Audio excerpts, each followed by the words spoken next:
Ingat pesan ibu, pakai maskermu, cuci tangan pakai sabun, jangan sampai tertular.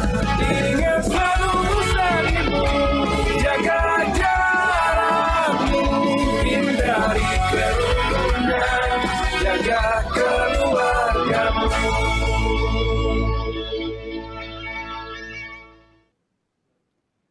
Halo pemirsa, selamat pagi. Gimana kabarnya hari ini? Semoga tetap sehat dan tetap semangat ya dalam beraktivitas serta selalu disiplin dalam menerapkan protokol kesehatan.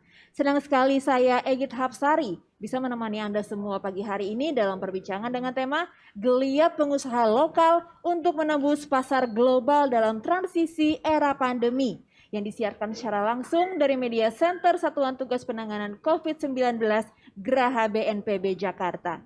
Pemirsa, kondisi perekonomian global yang lesu saat ini menumbuhkan tantangan tersendiri, sehingga dapat menjadi peluang yang dapat memicu geliat perekonomian nasional. Karena itu penting mendorong nilai ekspor dengan menciptakan inovasi dan produk yang berkualitas tinggi. Menteri Perdagangan Agus Suparmanto menghimbau para pelaku usaha terus menciptakan berbagai inovasi dan terobosan baru agar mampu bersaing di pasar global, sehingga perusahaan dapat bertahan di tengah pandemi COVID-19. Badan Pusat Statistik atau BPS mencatat kinerja ekspor membaik pada Juni 2020 dan nilainya yang sebesar 12,03 miliar US dollar meningkat sekitar 2,3% secara tahunan atau 15,1% dibanding bulan sebelumnya. Bagaimana para pengusaha menyikapi peluang pasar ekspor yang semakin membaik ini? Telah hadir bersama saya di studio pagi hari ini narasumber pertama Mbak Sinta Melody yang merupakan seorang pengusaha furniture. Halo Mbak Sinta, gimana kabarnya? Halo Mbak Egit, baik, alhamdulillah. Baik, alhamdulillah ya. Oke, narasumber yang kedua yang sudah bersama saya juga di studio pagi hari ini ada Bapak Yudi Andrianto yang merupakan pengusaha alat kesehatan. Halo, selamat pagi Pak Yudi. Selamat pagi. Sehat juga? Sehat. Sehat Terima juga kasih. ya. Dan selain dua narasumber ini, ada narasumber ketiga yang sudah bergabung dengan kita semua melalui video conference, ialah Mas Hendy Setiono yang merupakan pengusaha kuliner. Halo, selamat pagi Mas Hendy, apa kabar? Semangat pagi Mbak Egit, semangat selalu. Semangat pagi ya, wah ini jiwa entrepreneur banget gitu ya, semangat terus. Oke pemirsa, sebelum memulai perbincangan kali ini sebagai informasi, kondisi studio telah disanitasi, mikrofon yang kami gunakan ini juga sudah didisinfeksi, dan kami juga senantiasa menjaga jarak. Talk show ini juga memperhatikan protokol kesehatan dan ditujukan untuk semua kalangan. Namun sebelum kita mulai diskusi, mari kita gunakan hand sanitizer terlebih dahulu. Silakan Pak Yudi dan Mbak Sinta.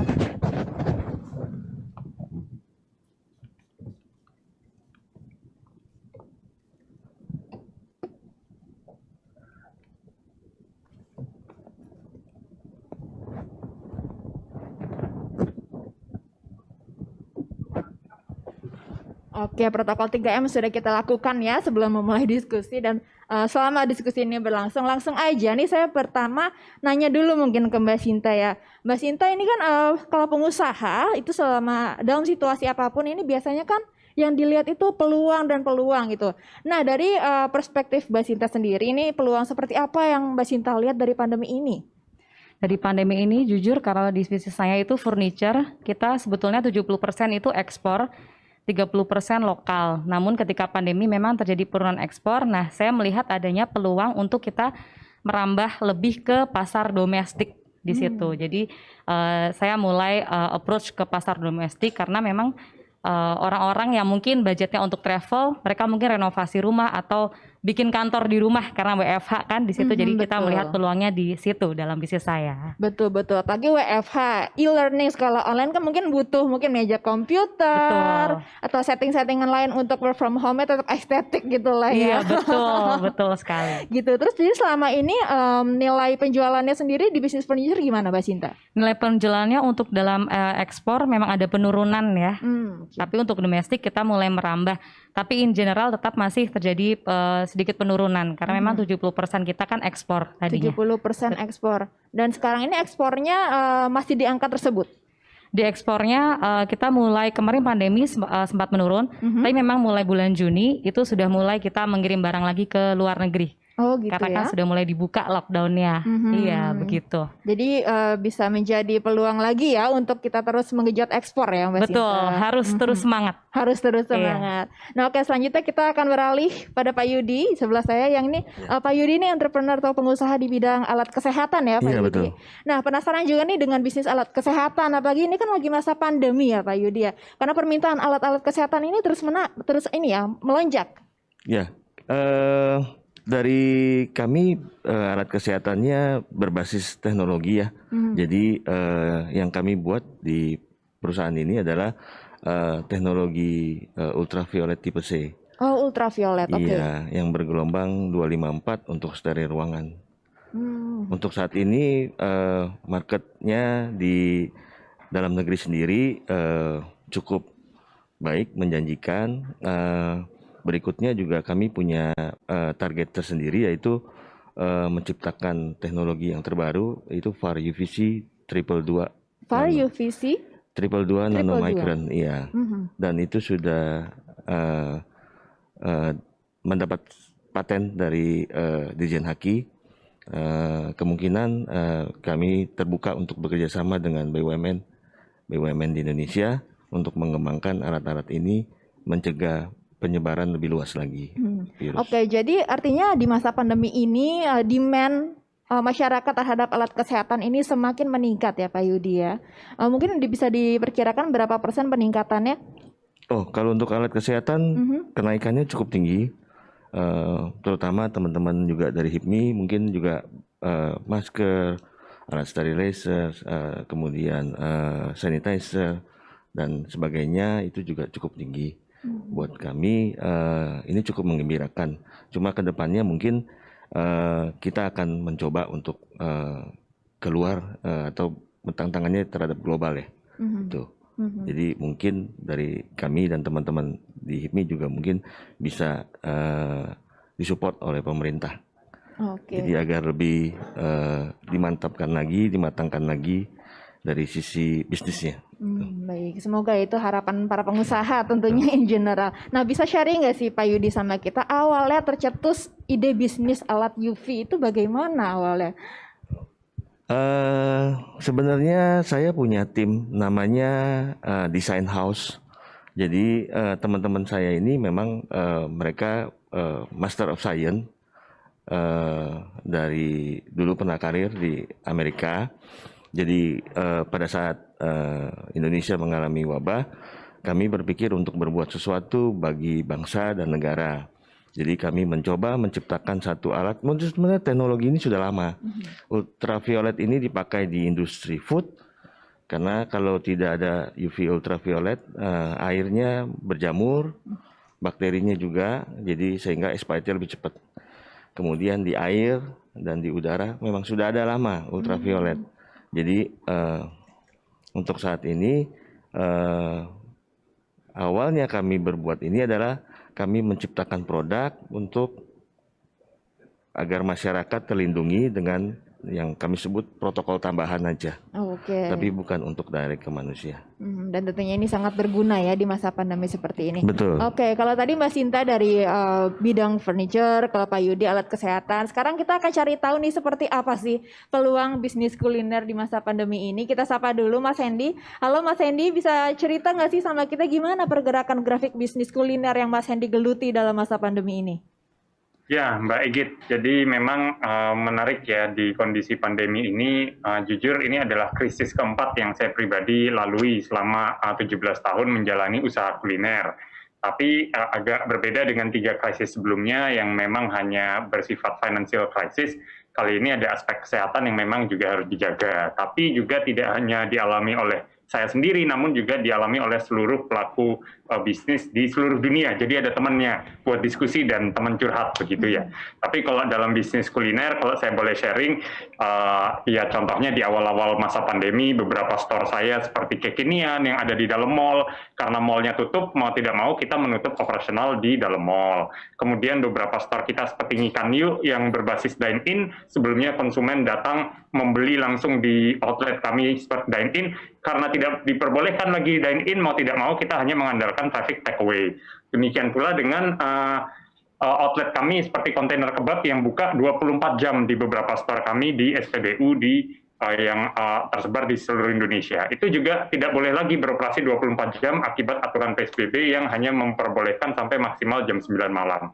Tentu secara omset penjualan offline kami turun 50% dan itu sangat berimpak terhadap kegiatan operasional kami. Tapi kita percaya di balik krisis selalu ada peluang. Dan begitu kami mencoba untuk mengkonversi bisnis kami dari awalnya offline menjadi online, ternyata penjualan online kami bersyukur sekali naik 6 kali lipat gitu. Jadi walaupun secara offline kami turun 50%, tapi secara online kami naik 6 kali lipat dan itu menjadi satu opportunity baru yang bisa dijalani oleh teman-teman pengusaha kuliner yang bisa menjalankan usahanya bahkan sekarang dari dapur rumahan dalam bentuk cloud kitchen atau virtual kitchen. Jadi terjadi pivot ke konsumen sekarang ingin lebih cepat dengan memesan apa yang mereka lihat di sosial media langsung melalui aplikasi online. Begitu Mbak Egy. Oke, jadi walaupun kita masih berusaha untuk survive di masa pandemi, ternyata untuk kuliner ini itu ya mungkin ini yang bisa menjadi inspirasi bagi pengusaha kuliner. Kita harus fleksibel gitu ya, pivot dari yang offline ke online. Tuh ternyata malah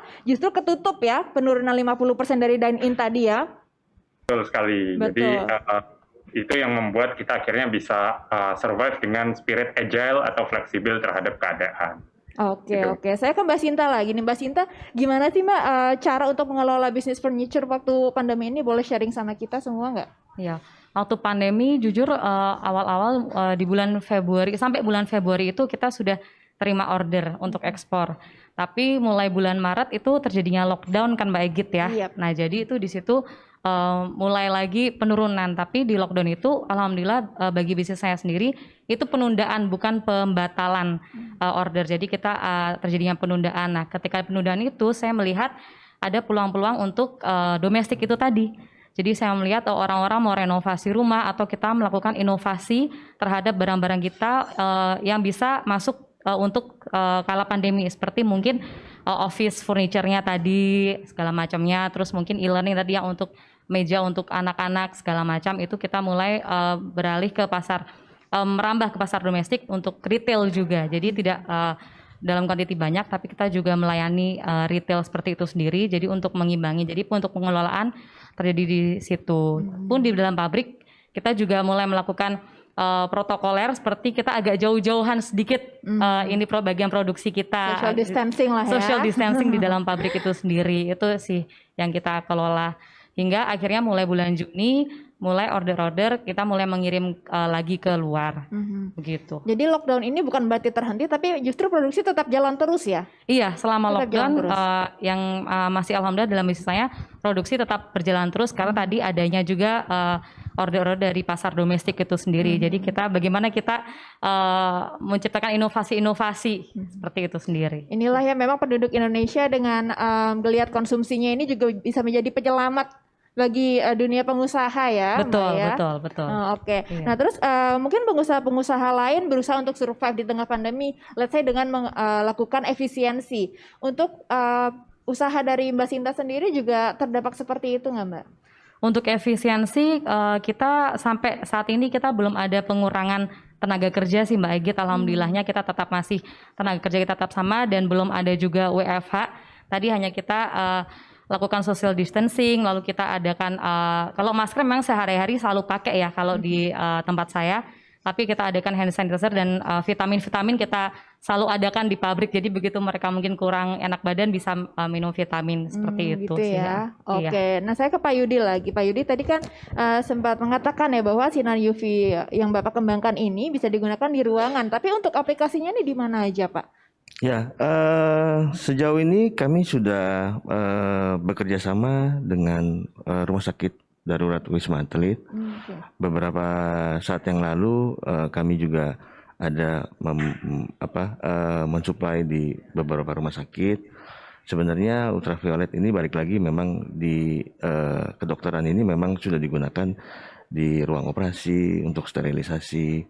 Kemungkinan juga ke depan kan bisa juga digunakan untuk sekolah-sekolah atau tempat-tempat di mana yang memang di dalam ruangan itu berkumpul banyak orang. Jadi mungkin before dan afternya bisa dipakai. Gitu. Ini dalam visual yang ditampilkan juga dijelaskan ya, di mana saja sinar UV ini bisa dipakai ya Pak. Mungkin bisa dijelaskan?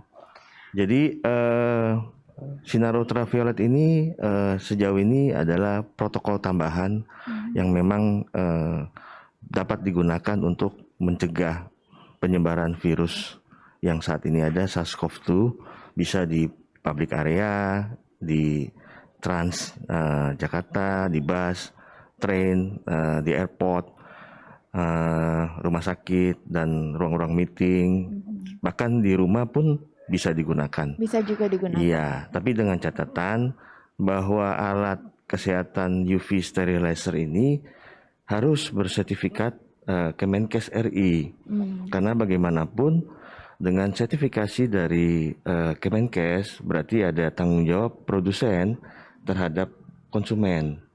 Itu yang harus ditekankan. Dan juga harus ada melewati pengetesan badan independen, terutama dari lembaga-lembaga lab seperti LIPI, kemudian BPFK, dan kemudian dari Bapeten atau sebagainya.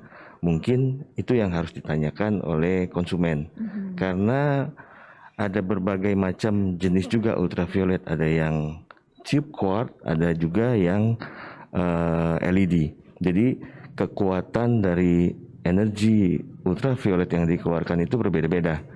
Jadi namanya itu radius, dan kemudian berapa lamanya kita sebutnya dosis. Jadi seperti sama sih, seperti orang minum obat sakit kepala, kalau minum 1 mungkin kan jadi painkiller. Iya, betul. Minum 2 ngantuk, minum 3 tidur, minum 4 UGD. Jadi itu fungsinya adalah kontrol regulasi dari pemerintah yang harus diperhatikan oleh konsumen. Jadi bukan cuma sekedar oh ini murah, oh ini apa. Jadi harus diperhatikan apakah si produsen ini mempunyai legal standing, yaitu izin produksi dan izin edarnya. Itu yang penting ya Pak Itu Yudi. yang penting. Nah, untuk peluang ekspornya sendiri sejauh apa Pak Yudi melihat untuk alat kesehatan yang Bapak kembangkan?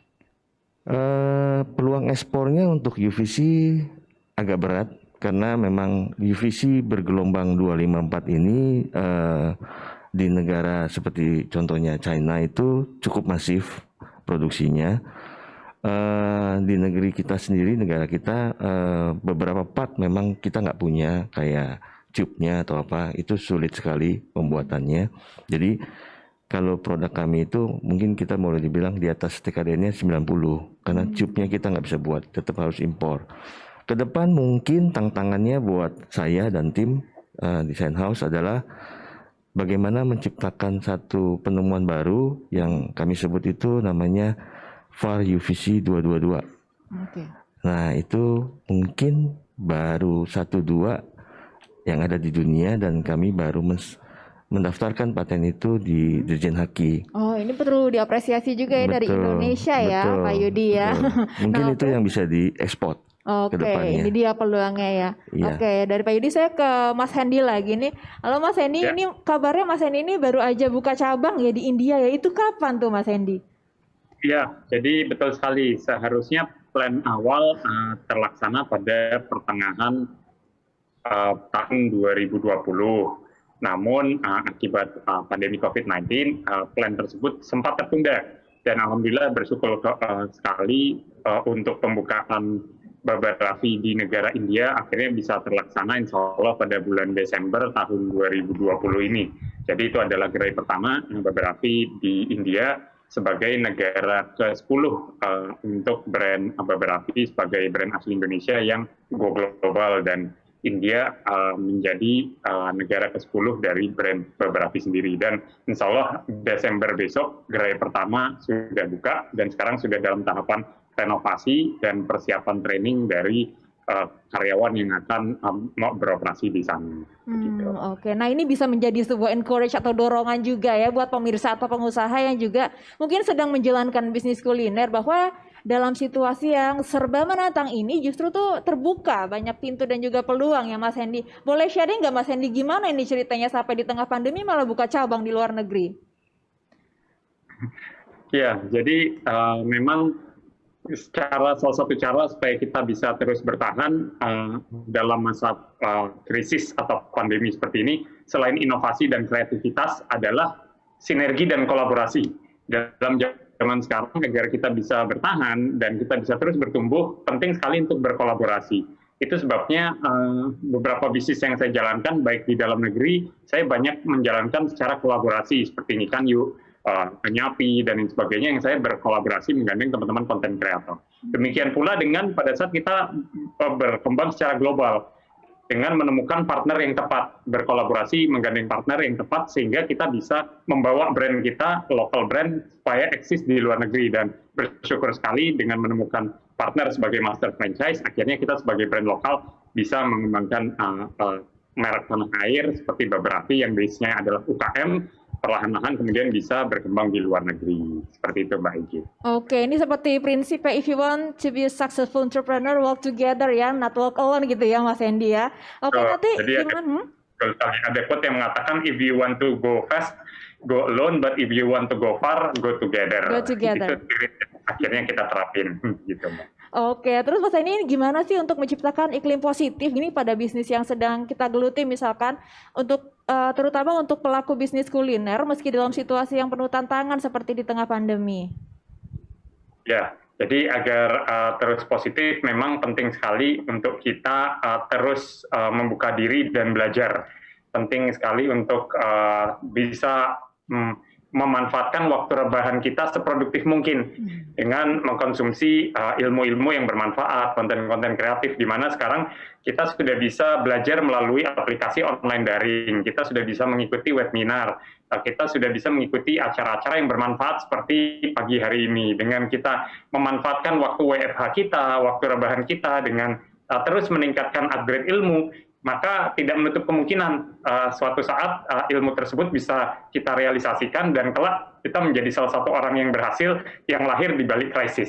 Ingat, di balik krisis selalu lahir miliarder-miliarder baru, di balik krisis selalu muncul orang kaya baru. Dan mudah-mudahan salah satunya adalah teman-teman yang hari ini mengikuti webinar pagi hari ini yang terlahir sebagai orang kaya baru yang lahir dari pandemi COVID-19. Amin gitu, ya, Mbak. itu harapan kita semua bersama survive sama-sama. Tadi walk together ya kata Mas Hendy tadi. Saya ke Mbak Sinta lagi. Nah Mbak Sinta ini kan menjalankan bisnis di tengah situasi pandemi seperti ini kan pasti nggak lepas dong ya dari protokol kesehatan. Nah tadi mungkin dari social distancing sendiri, selain itu apalagi yang diterapkan di tempat kerja? Yang diterapkan tentunya kita setiap karyawan yang masuk kita melakukan cek suhu gitu. Jadi jika memang di atas 37,3 kita arahkan untuk bukan himbau lagi sih, kita bilang untuk stay di rumah saja seperti itu.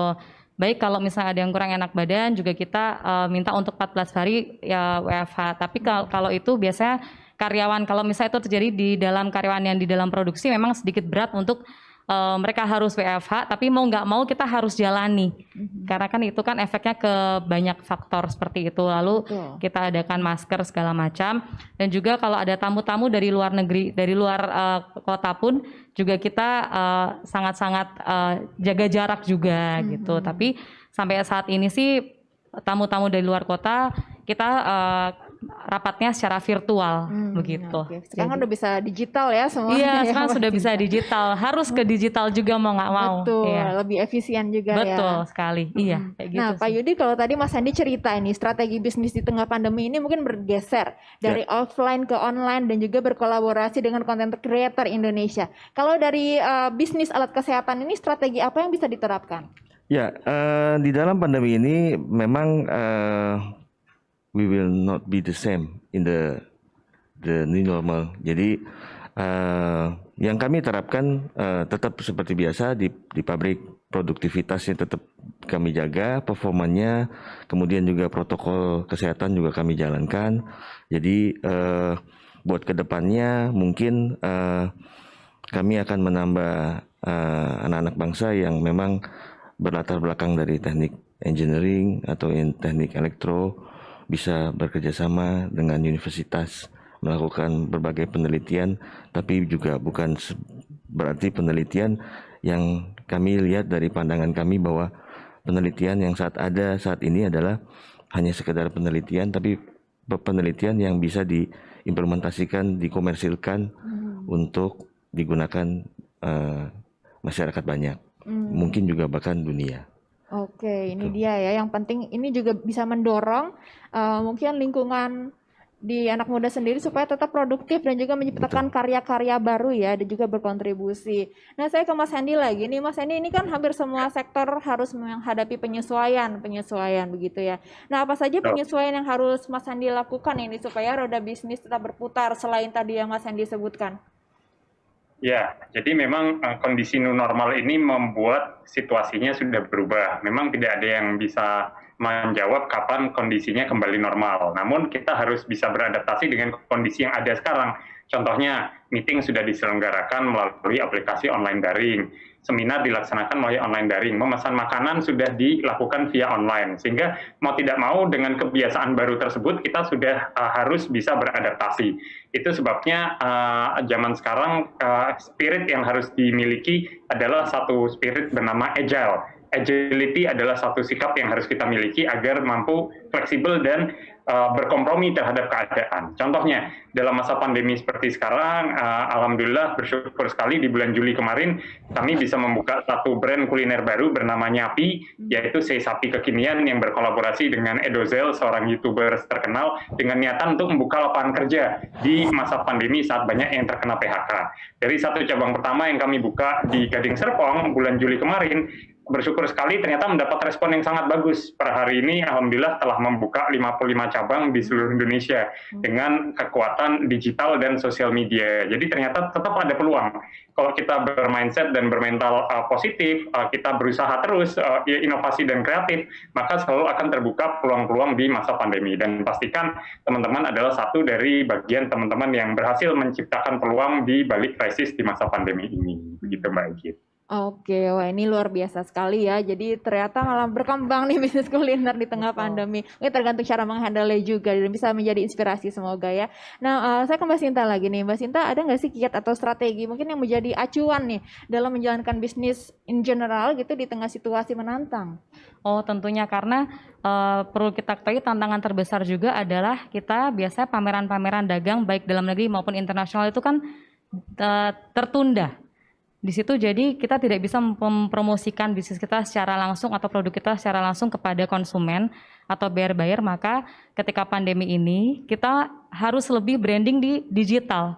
Jadi bagaimana kita menggunakan sosial media yang ada untuk kita mempromosikan bisnis kita secara online tadi itu secara digital. Jadi yang tadinya saya memang kurang berteman dengan dunia digital, mau nggak mau saya harus belajar lebih untuk bisa mempromosikan bisnis-bisnis saya di bidang digital tadi untuk mempercepat juga roda dan untuk mengimbangi juga perputaran yang mungkin menurun seperti itu Mbak Egit ya. Dan juga salah satunya, dan juga saya juga mengapresiasi seperti kemarin Trade Expo Indonesia itu diadakan secara virtual, itu juga kita juga ikut.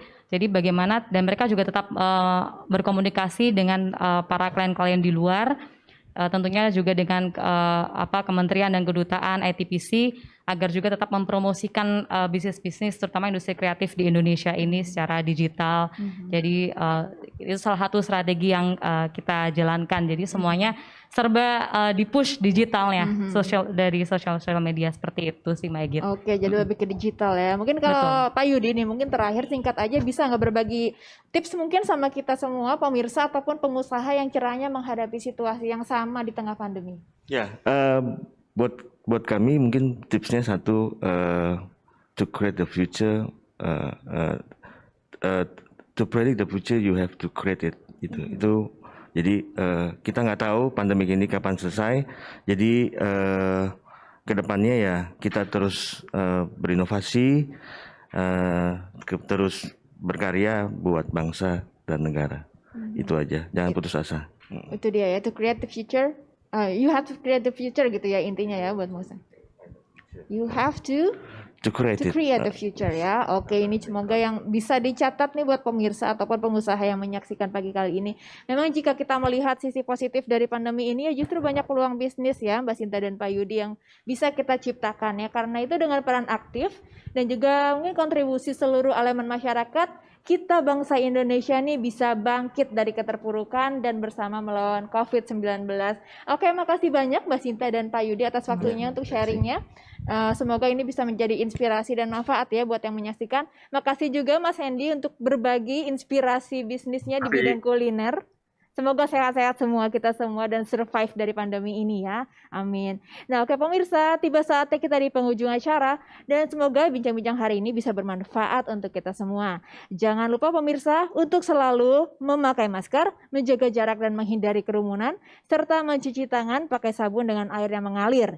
Ingat pesan Ketua Satgas COVID-19 Bapak Doni Monardo, apa yang kita lakukan agar disiplin dan patuh memakai masker, menjaga jarak dan menghindari kerumunan, serta mencuci tangan belum sebanding dengan beratnya perjuangan dokter dan tenaga kesehatan yang merawat pasien di rumah sakit.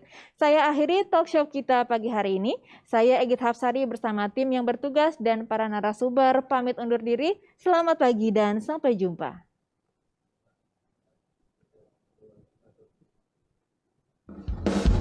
Ingat pesan ibu, pakai maskermu, cuci tangan pakai sabun, jangan sampai tertular.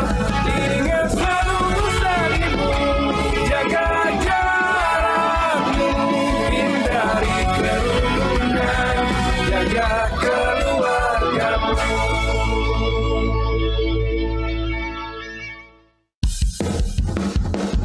Ingat pesan ibu, pakai maskermu, cuci tangan pakai sabun, jangan sampai tertular.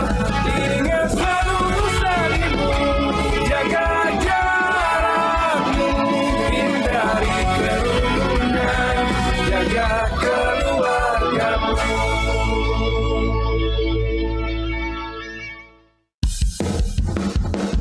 Ingat